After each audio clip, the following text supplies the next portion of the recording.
Welcome to Tailgate Talk. Ritter and Tasker in studio. Make sure to follow us on socials @on the tailgate or individually @the-real Ritter, as in like fishing reel, REEO, and @ET5504. Of course, Tailgate Talk brought to you by Buck Rub Outfitters. They are the Midwest's leading archery crossbow authority, located in Pewaukee, just off of I-94 at Silvernail Road. They've got some great products to make. Love their arrow releases, or sorry, their arrow rests.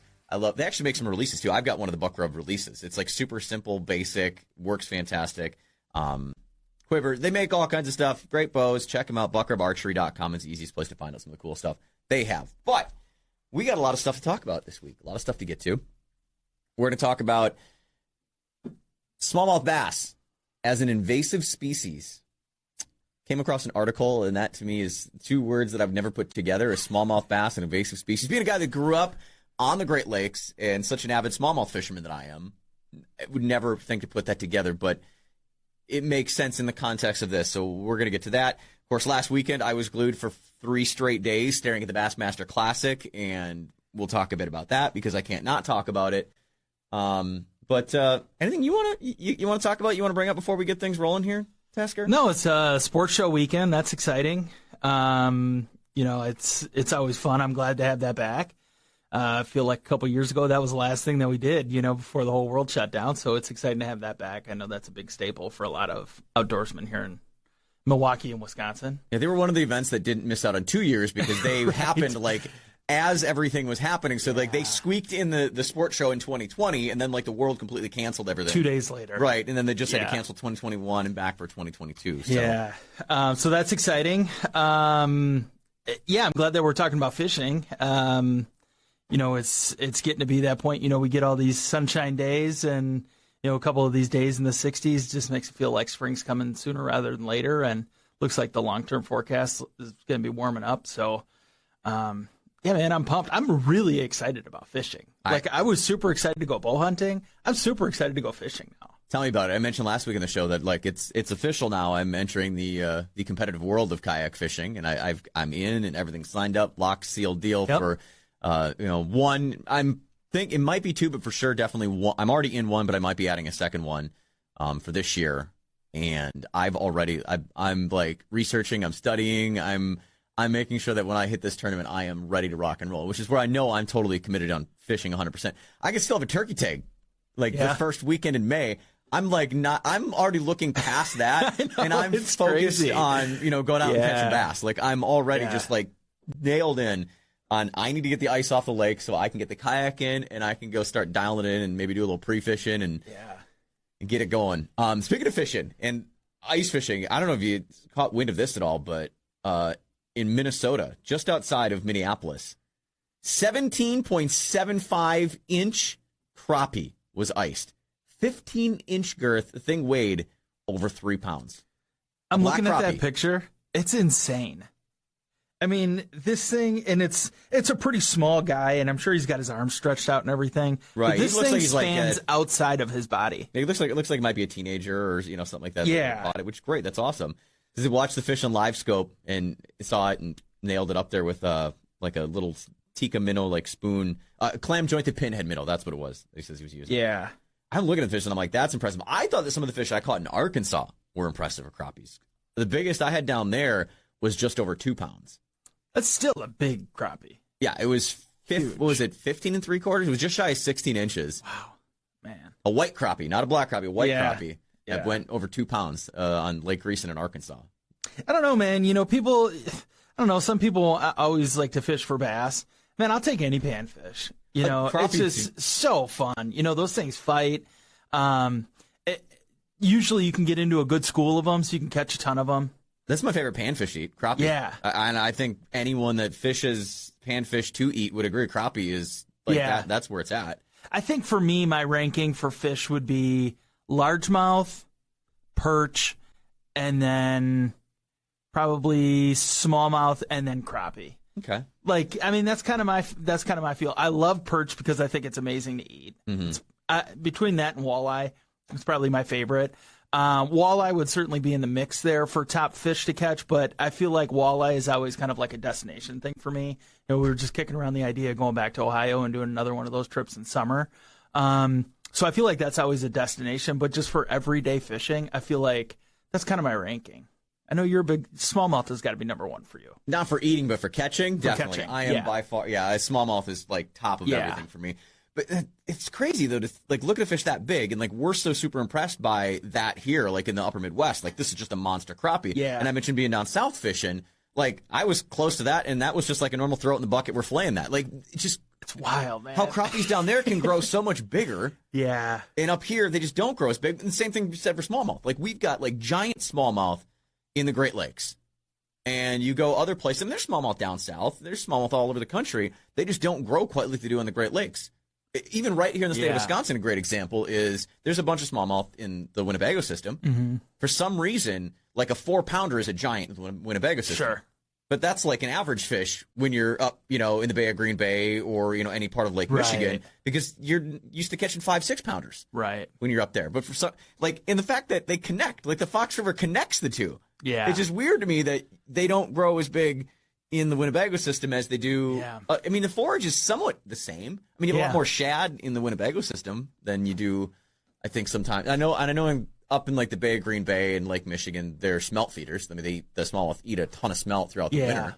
But it's probably just the body of water is larger, obviously. So yeah, gobies are in both now. I mean, there's gobies in Winnebago. So again, they connect. It's hard to keep them out. I mean, that's been to me, I think, the biggest change in smallmouth was the whole fact that the gobies came around. Right. It's the perfect food for them. Yeah, those things look so funny. We caught a couple of those in Ohio on Lake Erie.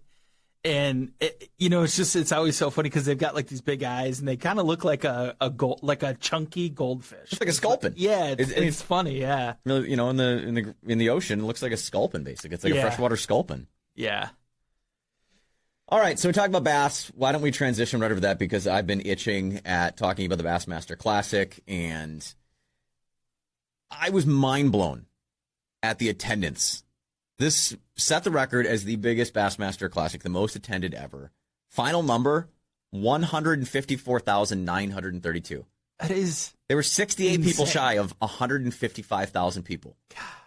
Do yourself a favor. Go ahead and Google any other sports like major event, any other sports like big major, and see the attendance. I think the Indy 500 is the only one that's close to that. Like the Masters. Right. You're not even going to get a touch close to it. Yeah, golf is interesting because I think the Masters was like 13,000. Yeah, I think because when you had posted that the other day, I looked it up because I'm like, I know that the Indy 500 is way up there, but I had started to look like, what is the Ryder Cup poll? What is the Masters? All these other significant tournaments. You think about like the Waste Management Open, the People's Open. That's just a big drunk fest. None of them are like that, but I'm surprised by that because you can spread out so much more. Well, you got 18 holes of like coverage that you can be all over the place. But you think about it, there's so many places that it's just centrally located, like the 16 tee box or 16 hole at the Waste Management Open. I was shocked by that. Seeing people and seeing the takeoffs in the morning. Yeah. You have just huge crowds of people watching people take off in their boats in the morning was just amazing and impressive. How cool. I looked at the Bassmaster site and I was looking at just some of the stuff that Gussie was posting. And the one thing that he had mentioned that kind of stood out in the whole article was, thank you to everybody that came out and, supported us in the morning. Mm-hmm. The takeoff in the morning when everybody left the launch was the coolest experience of the entire weekend. I mean, you think about that. There are just so many people out there cheering for you, and it's just got to be an overwhelming feeling that there's so much support. It's just a completely different environment when you go from, 20, 30, 50, 75,000 to double that. It's got to be so cool for those anglers. Speaking of Gussie, Jeff Gustafson, if you want to know what an Elite Series angler is doing while they're waiting in line to come up and wait, go do the whole weigh-in thing and pull into the arena, apparently playing on social media and messaging, because Gussie was messaging me back stuff. Well, I'm looking at the timestamp when he is. I'm like, yeah. I just watched him go across the weigh-in stage, and I've already got like a ping back from him. I was like, oh, well, I'm glad to know that you were passing some time while you're just waiting there, Gussie. Yeah. Oh, that's funny. Yeah. Shout out to him, man. He appreciated your support. He shared your post on his Instagram. Oh, yeah. So that was pretty cool. I saw that. We're going to get him. He's going to get on. It's just things have been busy. And we meant to have him on in the fall. Things didn't work out because there was I don't want to blame him, but there was a time mess up of things, and then just schedules couldn't quite seem to lock in together, with everything going on with us in and out between hunts, and he, hunts and guides and all the stuff, so we just couldn't get together. But we'll definitely get it together and chat with Gussie, because he is the nicest guy, and the quintessential Canadian. That's what I love about Gussie. Great dude. And even though he wasn't in the mix on Championship Sunday, nor was my boy Brandon Polinick, I still was glued. I watched a lot of the tournament Friday, Saturday. Sunday, I legitimately watched from the time coverage started at 7 a.m.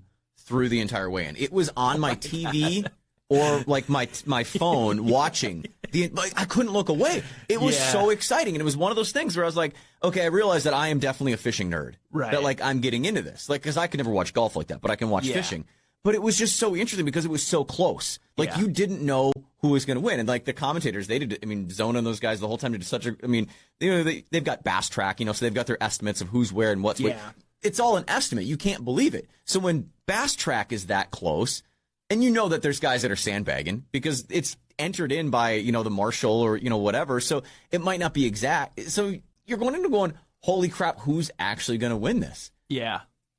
I did not think that Jason Christie was going to get it. I didn't think that he was going to end up with as big of a bag as he did. Yeah. I was glad to see him do it after, blowing 2 previous, classics. And like, I don't like, he's not one of my favorite anglers, but he's also a guy that I don't like. I guess there's not really anyone that you dislike. Sure. But you always want to see one of your guys, or, I would love to see, Chris or Cody John, one of the Johnston boys, because those knuckleheads, it's just great to see something cool happen for those guys. Gerald Swindle, I was all about Swindle. I mean, the fact that he's had the career he's had and still not won a Bassmaster Classic. By the way, his weigh-in on Championship Sunday of just talking was perfect Gerald Swindle. If you don't know, just Google or YouTube Gerald Swindle. He is one of the funniest dudes in the world, and just, basically, he was having a great tournament the first 2 days, and he was in there. He was top 10 both days, and you're thinking, this might be Swindle's tournament.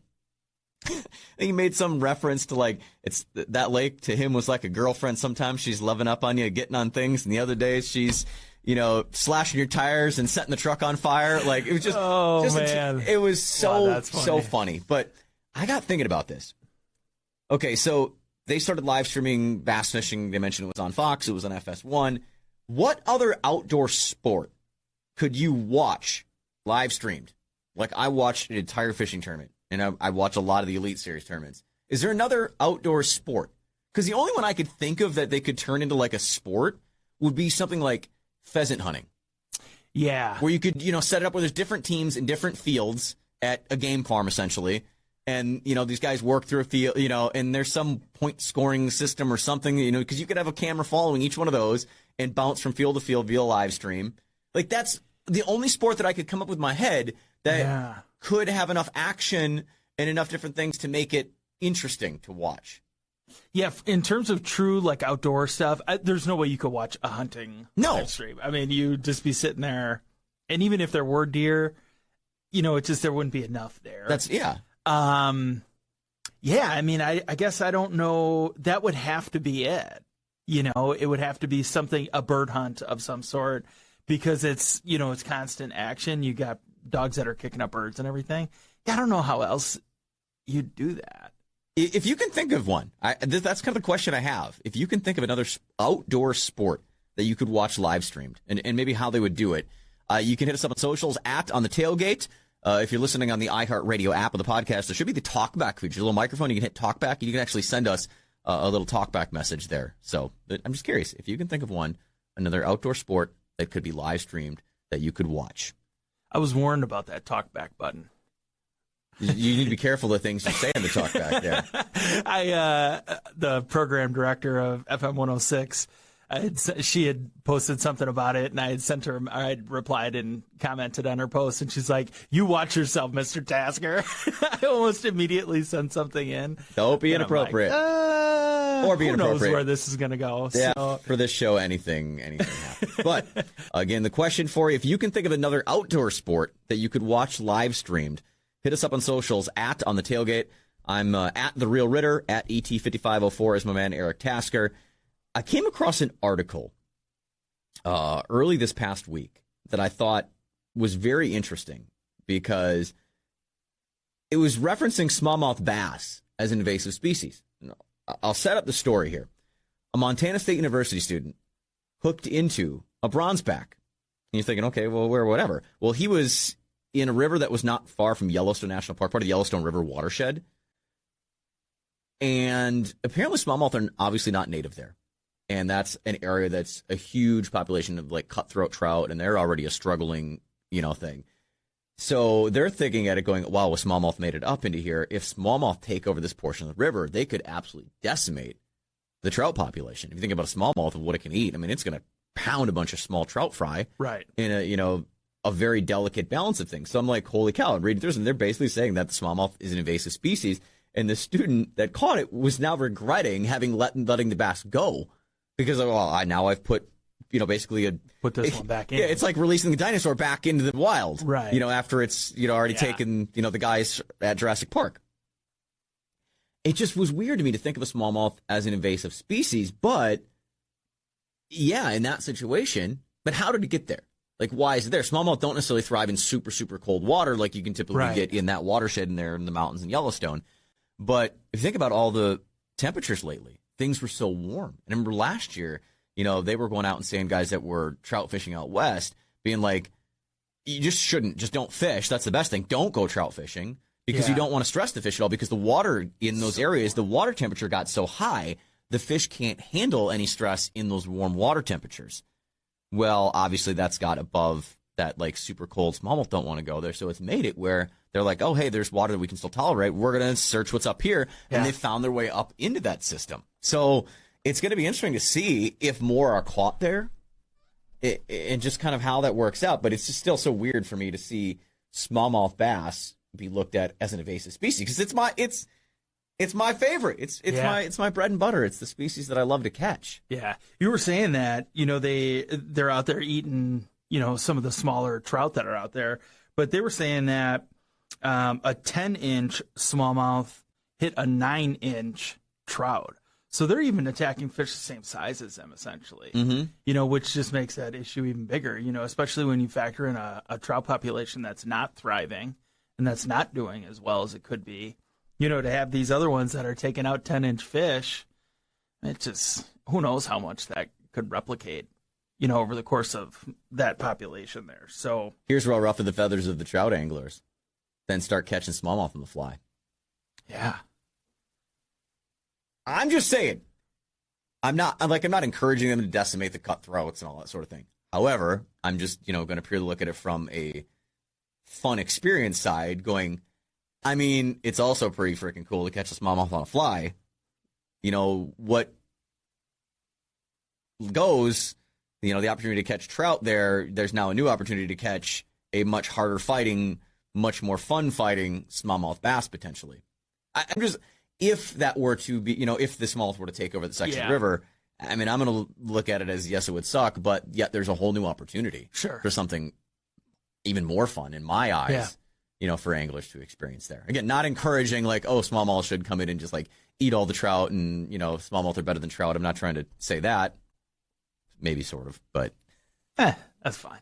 But hey, I mean, catch whatever you can catch. You got to change up your tackle a little bit, I'm sure, and, find the right lures and everything. But, why not? I mean, if the fish are there and you really do want to do something about it, change your approach, You mentioned right?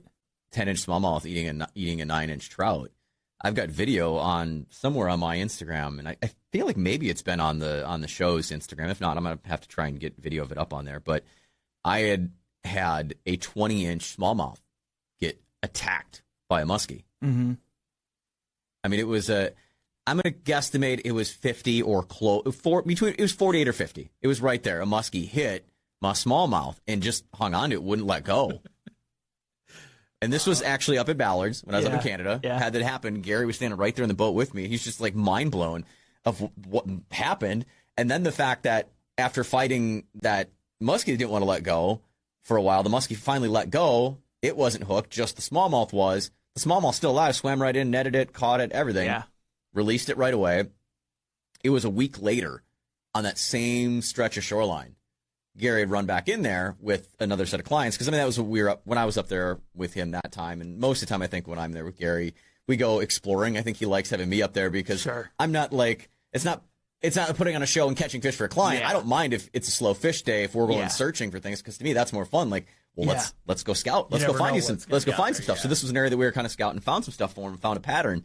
And so he had clients in the next week. He's like, he called me. He's like, it's the same fish. He's like, the markings, it was like tooth marks. You could see it was hit by something in the same. He's like, it had to be. It was the exact same fish that's still alive. Wow. Well, that's good to know. Shows the resilience of fish and smallmouth in particular, but also in the fact that any fish will hit any size fish. Yeah. You know, there's a video surfacing around, I don't know, I think it was TikTok I saw, but I'm sure it's been on all the socials, of a muskie that had kind of like a big bulged up stomach, and someone cut into it, and there's a whole freaking duckling. Like a decent sized duckling right there in the stomach. And they're like, was not expecting that. Yeah. Bass eat ducks all the time. Yeah. Have you ever, I just recently saw I think it was a TikTok video that a guy was using a small duckling lure. Oh, yeah. And had two smallies strike it at the same time. So he reeled two in on one cast. Have you ever used any of those? No. I don't know. It just seems like something that I would never use. I don't want to say I'm not a gimmicky bait person, but I can see where it could. I stick to the standards, stick to the staples, stick to the stuff that works. Yeah. You know, I'm using stick baits, I'm using jerk baits, crank baits, I'm a big crank guy. Lot of moving baits. I'm throwing, bladed jigs or chatter baits as I'd call them, spinner baits. I'm swim jigs. I'm much more of a moving bait and not like just the same standards of stuff I've been using forever. Yeah. So, here's another story I came across.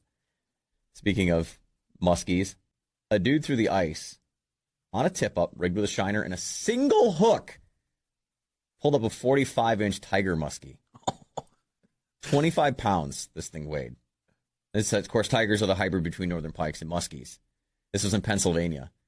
54.25 inches, weighed 51 pounds, 3 ounces. That's something you want to get a replica of. I mean, unbelievable. It's just, I was scanning the article. That's the world record, 54.25, 51.01, which was caught on Lake Lac Vieux des Iles, which is the Wisconsin, Michigan, their Land O'Lakes area. But I'm looking at this thing going, man, that is just a massive, massive creature. I mean, for all the bad things that social media has brought into this world, I am so thankful for like all of this content that you can find now. Yeah. It's crazy because you think back, 10 years ago maybe when it was just all kind of developing, or 15 years ago when it wasn't really around. You just always hear the stories. You might see something on the news or whatever. And we have on-demand content all of the time now. Yeah. I love that. It's cool stuff to see. I'm looking at a picture right now of a kid with a twofer. Yeah. Have you ever had one of those? Where you get I have not. Two fish on one lure? No. I have still to do it. The little kid's got up two perch on, looks like almost like a little, like a rattling jig type thing. Mm-hmm. One of the rapple a little rat. I tried my brain's not functioning right now. It's just too early. I apparently need some more coffee. So actually, why don't I do that? I'm gonna.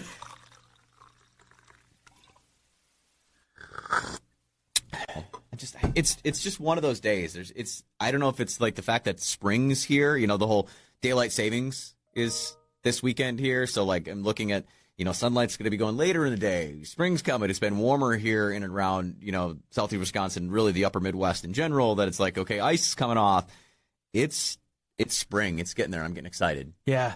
Yeah, it's been nice. I'm always in really early anyways, but this week I think was the most noticeable week so far that I'm like, even when I get here at 6:30 or, whatever time that it is that I'm driving down Beloit, I mean, I can actually see into the fields where I always look for deer. Not next week.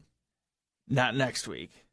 Yeah, and it's been nice this week because I've been able to scan side to side and actually be able to see it. I mean, I bet probably 3 days this week I saw deer out there.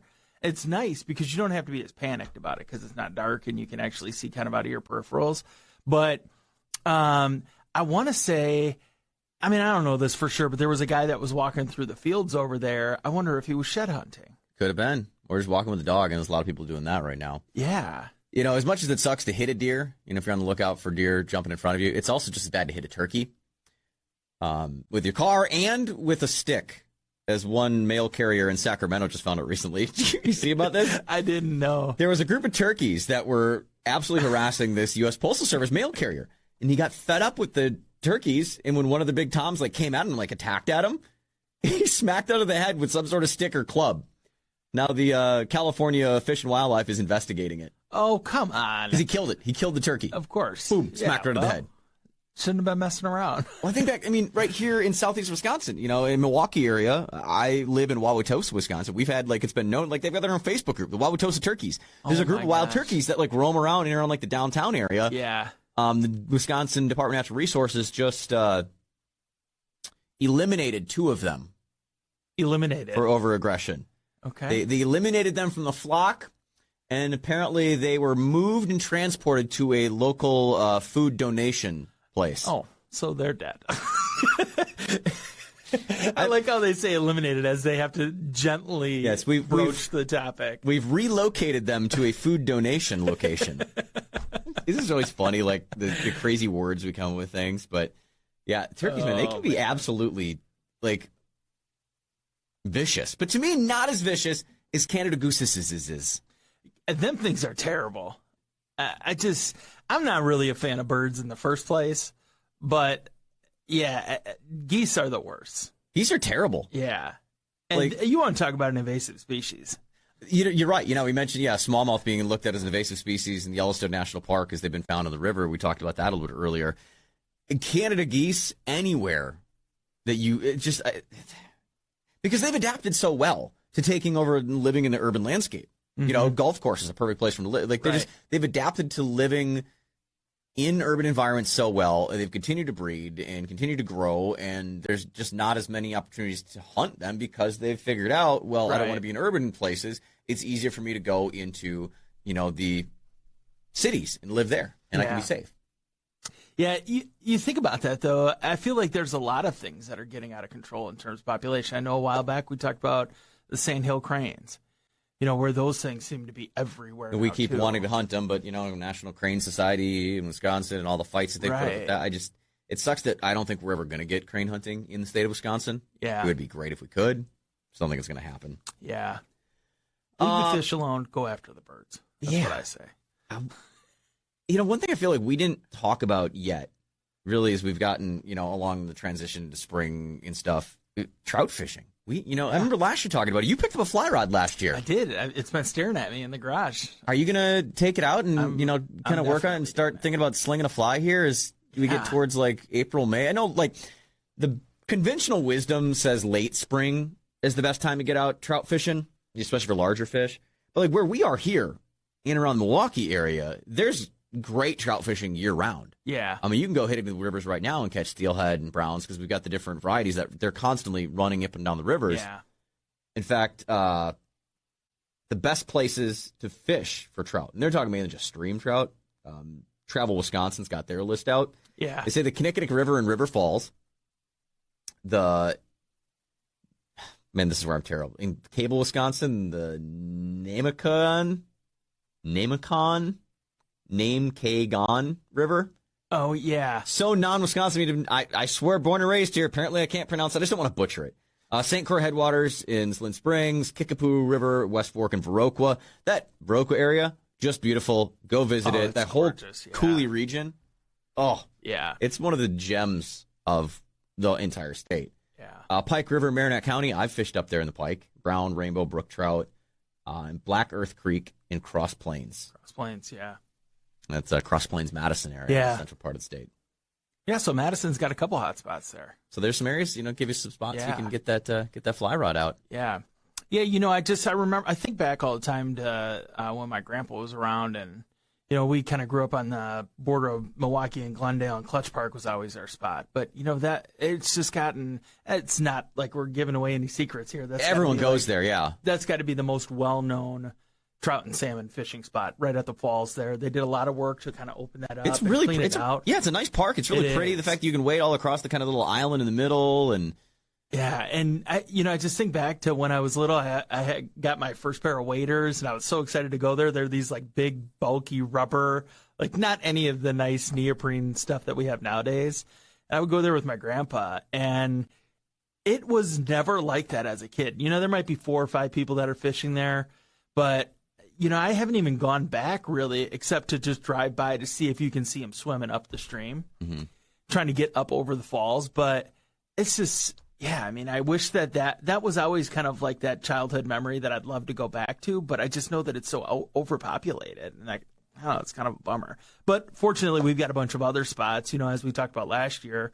You and I kind of went to a couple different places, not together, but we talked about some of those. Not yet. My one little, as I call it, the hidden downtown spot, which I did a whole episode of my YouTube channel about that. I mean, without showing where it was, you maybe figure it out. It's not like a super, super secret thing, but it's one of those places that you wouldn't think that you're in the middle of downtown of the biggest city in our state. Like, you're right downtown, because it's just kind of this weird little escape just off the side of it.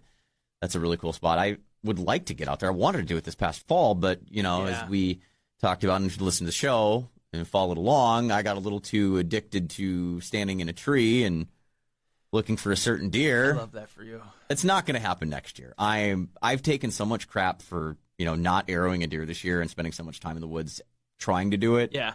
And then I passed on so many deer. Yeah. The next year, I'm not going to. You got to get after it, man. It's just get up, get one down, and then see where we go from there. Because, I blame my addiction to whitetail hunting this year is the reason I did not get out on the ice. I grew up ice fishing. That is one of my favorite things, my favorite pastimes. I guess kind of one of the things that still keeps me living in the Midwest. Yeah, is ice fishing. I love ice fishing, and I go anywhere else from here. I would love to live on a coast. I love. We talked about it last week, saltwater fishing. I love saltwater. I love seafood. I love a lot of culture in and around the ocean. And being coastal. Would love to live there, but I wouldn't have ice fishing, and that would suck. So that's what keeps me living here in the Midwest. You'd be reverse vacationing. You'd be coming back home. And I didn't get out. It's not for our boy John from Clam. John was getting a hold of me and invited me many times, and I feel terrible every time I had to tell John sorry I can't. I'd love to. Yeah. It's just plans. My wife got plans set up for something already. Times wasn't gonna work out. I was in New Orleans. I was in Mexico. There's just all these things that just stacked up. I was out too busy hunting deer, at the end of December and into early January when I should have been on the ice. I should have been out on early ice. Yeah. And then you had your couple trips that kind of locked you down with, and I had a feeling everything going on with that. And I had a feeling that was going to happen this year when the whole, Mardi Gras thing came up and going to New Orleans, that I was like, I might get on the ice once or twice. Is it even worth really dragging everything out at that point now? And then you're unpacking and repacking and just kind of organizing, because, it's always the first time. I'm already thinking about that too. We were saying before we got on air that, I'm looking at getting my fish finder set up and all that stuff. And, there's a lot that goes into getting out for the first time. You go through all of your stuff and just all the prep work and everything. So is it worth it to go out once or twice? Probably not. Well, that was, you mentioned getting into things. That was last year. I mentioned earlier in the show and last week, I'm jumping into, kayak fishing. I'm going to start competing doing it now. Yeah. I spent all last summer just trying to kind of dial in those sorts of things. Now, I went bare bones, and I've talked about it on the show. I've got my Lightning Strike kayak, which I freaking love my kayak, and it's been awesome to me. But I went bare bones. Navionics app on my phone, so I had a map, and I could base things off of a map. And that's how I fish. No sonar, no real electronics, none of that stuff. And I just went out and fished, with instinct and doing things I did. But the other part that I did about it was I challenged myself, and I kind of every day I'd go out for 4 or 5 hours tops, but I put myself in a little tournament. So I would, pull out the board and measure all the fish, kind of set myself up and, practice like it was, competitive kayak fishing. Just kind of just see in my head, was this a pipe dream? Do I think I could even try and compete, or do I just not bother? And I was going to different lakes that I've never fished. Yeah. And trying to challenge myself there. And everywhere that I went, I was able to scratch together a 5-fish limit and do it within 4 hours. And so, that I think was the confidence, giving me the confidence that I think I can do it. Am I going to win things? No, I'm going to get my butt whooped a ton. You never win things. And I'm not planning on it. And I'm not I'm just an average fisherman. That's the way I look at myself. I'm not even thinking of it that way. But it was just to know that I could at least not look stupid. I can go out there and not look stupid. Yeah. That's all I want to do is see if I can do it. And I'm confident that I can. So now that's where I'm, okay, now we're going to put some electronics on the boat. I'm going to really buckle down, get serious, and start fishing the way that I know how to fish. And I like to fish. A lot of just run around pre-fishing, not even fishing, just run around side scan, marking spots, marking rock piles and stuff, and then come back to my spots and fish a game plan of how I like to fish versus just trying new stuff. I tried a lot of new stuff last year too. Well, and you learn so much from that. Yeah. The one thing I will say is that, for you, you made the comment about, I'm just happy being an average fisherman. And there's nothing wrong with that. No. What I found or what I felt last year was, we've got this platform, which is really cool to be able to share our stories and to be able to share our love and passion for the outdoors. I felt so much odd pressure that I felt like I had to shoot a buck last year.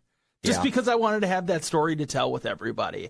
And boy, did I have a story to tell. Yeah. But, I don't want to be really, really good at something because I feel like a lot of pressure comes with that. Not even from external factors, but just from your own.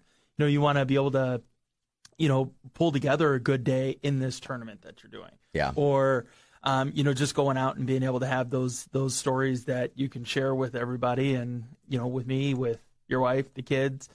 And yeah. So I'm telling you, it's all right to just be an average fisherman. What I was going to say, there was definitely, I think that's why I got so addicted to whitetail hunting this year. Is because you mentioned the pressure of things. We're talking about every step of our hunts on this show, on this platform. And again, that was my first year really fully whitetail hunting. I've done it and dabbled in it, but that was my first, I was dedicated to I'm going to actually deer hunt. I'm actually going to do it this year. I'm actually going to bow hunt and look at myself and call myself a bow hunter. I never would have called myself that before. It was just I dabbled in, I go deer hunt this weekend. It wasn't a thing. I really focused and got into it. And sharing that journey here would have been nice to have the success story. Right. But at the end of it, what did I say? I had a great year. It was awesome. And I enjoyed sharing every aspect of the failures of all of that because that's what I love about this platform is to share with people that it's okay, like you said, to be average. Right. It's okay to suck. It's okay to make mistakes. We all do it. Everyone does. No one's perfect. When you get that monster that I had come out in front of me and I panic and freak out and I shoot my arrow into a tree. Okay, that was the only time you sucked last year. Everything else is just a waiting game. You had one moment where you sucked last year. Even in the moment, though, I wasn't... some people would get really mad at themselves. Yeah. And would, or would never tell that story or never admit those mistakes. And, no, I did. I screwed up. It was what it was. That was a really cool experience just to see that deer. And I got so suckered into, wanting to see that deer again, that's what kept me going out. And that's why I kept passing deer after deer after deer after deer, buck after buck after buck, because I kept wanting to get and have another opportunity at that bigger one. Yeah. As Wags called it, was the Buffalo County, Rock County, Viroqua, whatever syndrome that I... Yeah. Buffalo Trimolo County syndrome. Yeah. That I had a big one, and that's all I could focus on was big deer. And so I passed on how many, forks and spikes and, does, because I was always afraid as soon as I shoot one, that big buck's going to come through, and there I am, coming down the tree or something, and I missed that opportunity. So... Yeah. You know what? That's always going to happen, though. That's never going to go away. Unless you're one of these guys that has an outdoor show that they've got, specific pictures of every deer and they know every single deer on their property and they know that that's the big one. And that's so unrealistic for a normal guy. Right. I've got my YouTube channel. Yeah. I've got the YouTube channel I do, but I'm very, very transparent with it that the entire purpose of that channel, of me even doing that, is exactly what I just said there, to show other people it's okay to suck and fail. It's me just going hey, this is the things I'm doing, and if I can teach you some stuff along the way of just little tricks and things that I've done all along, maybe you already know them, maybe you don't. There's things that I watch even on YouTube that it's oh, I know that. Oh, but there's one little piece, one little nugget of something I can take. Oh, I never thought of that. Yeah. That's just it. It's me just kind of documenting the whole thing, and then when I fail and screw up and miss fish or whatever, it's just to be everybody does it. It's not this highlight reel that most outdoor TV is. And I think that's why platforms like YouTube have become popular, is that it's okay to show those things. And there's a lot more creators that are doing that. It's more about the commonality of education and showing things than it is about showing off. There are definitely the show off things. I'm not my channel's nothing about challenge, the 70 fish a day challenge or whatever crap's out there, because that's not realistic. It's stupid. Back to the tournament thing, I'd be lying to myself if I didn't say that it wouldn't be cool and I wouldn't like to actually compete on a bigger scale. but I got to start small. We'll see where we're going. I bent last year, challenged myself to see if I could even, catch 5 fish in 8 hours. Because, it's a kayak. Fishing in a kayak is completely different than a boat. I've fished tournaments from a boat. It's totally different. And that's the thing. It forced me to slow down. It forced me to be more deliberate. And I think it actually made me better. Yeah. By getting in a kayak and doing that. And now I love it. I love fishing out of a kayak. It's such a different challenge to fish that way. And, the one tournament that I'm already registered in and going to fish is on a body of water that I know really well. I've caught a lot of really big fish there. I know a lot of stuff, but I know a lot of people know a lot of stuff about it. Yeah. So I've never, I've fished it in my kayak, but I've never fished it in, in a pressure packed situation. So I'm excited about that and excited to get into that. And if I can perform there, then cool. Like ultimately my plan is to do 1 or 2 tournaments this year. And next year I'm going to do the full trail of this series. So it's 5 tournaments. So my plan is to do 1 or 2 this year and the full 5 tournament and, try and go in for Angler of the Year stuff next year because that then gets berths upwards into, KBF National and stuff. So, yeah, it'd be great to win a spot to just even have the opportunity to go down and fish in Louisiana or Missouri or wherever it is out of my kayak. It'd be something fun to do.